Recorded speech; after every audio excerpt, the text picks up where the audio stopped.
Education may not be the most dominant issue at the Arizona Capitol this year, but nonetheless, it's on the minds of politicians and lawmakers. We learn more from the Yellow Sheet editor, Hank Stephenson. Our conversation picks up with why it's unlikely the legislature will fund much beyond the 5% pay raise the state already promised teachers this year. There's a lot of money to go around, but there's also a lot of money that's already been tied up. 10% raises, 5% raises. They want some money for school counselors. They want money for the universities. They want money for other state employees. So really, in order to solve the education funding crisis, it's going to take a new revenue stream. And there are people talking about that, a lot of different people talking about a lot of different ways we could do that. But none of them are going to come through the legislature. It'll have to be a citizens' initiative on the 2020 ballot. You just mentioned counselors, school safety, universities. How did they fare this legislative session? So we still haven't gotten a budget out of the legislature yet. We haven't even seen any real movement on the budget. We're past 100 days of the legislative session, which is constitutionally when they're supposed to close up shop. They don't have to. They have until June 30th to pass a budget. But Ducey came out with his budget proposal, which is usually pretty close to what the legislature ends up passing at the end of the day. And he proposed a somewhat significant investment in both school resource officers, kind of campus cops, and counselors. So the legislature seems pretty willing to go along with those plans, and frankly, they're not really high dollar plans. I think it's a total of about $15 million between those two asks.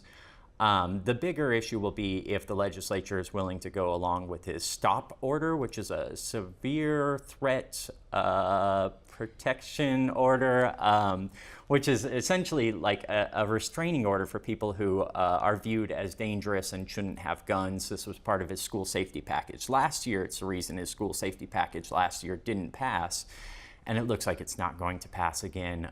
The Democrats say that it doesn't go far enough to be able to take people's guns away if they're viewed by certain like family members as a credible threat to themselves. And the Republicans think that's way too far. Early on, there were some rumblings about a possible tax initiative coming up to fund education. Didn't seem to gain any traction, though.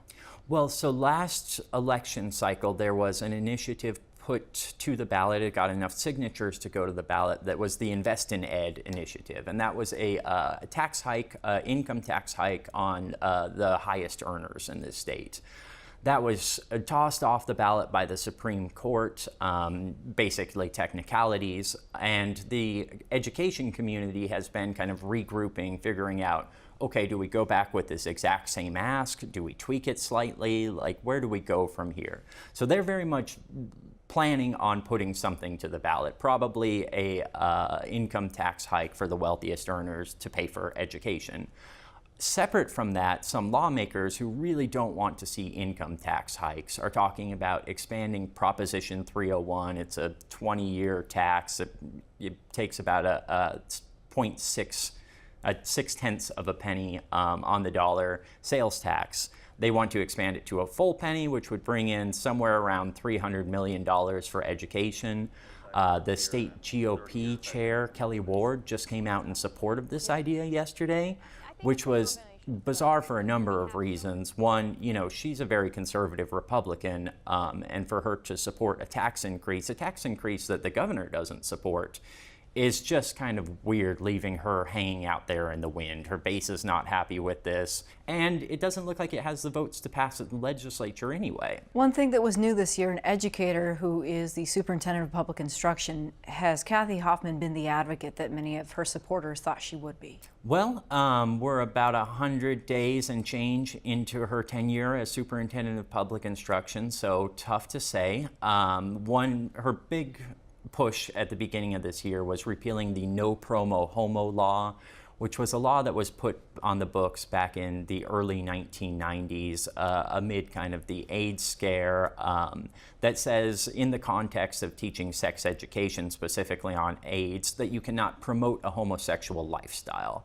She was able to get lawmakers, even advocacy groups who would normally be, you would expect them to kind of be in support of these things, the Christian values advocacy groups.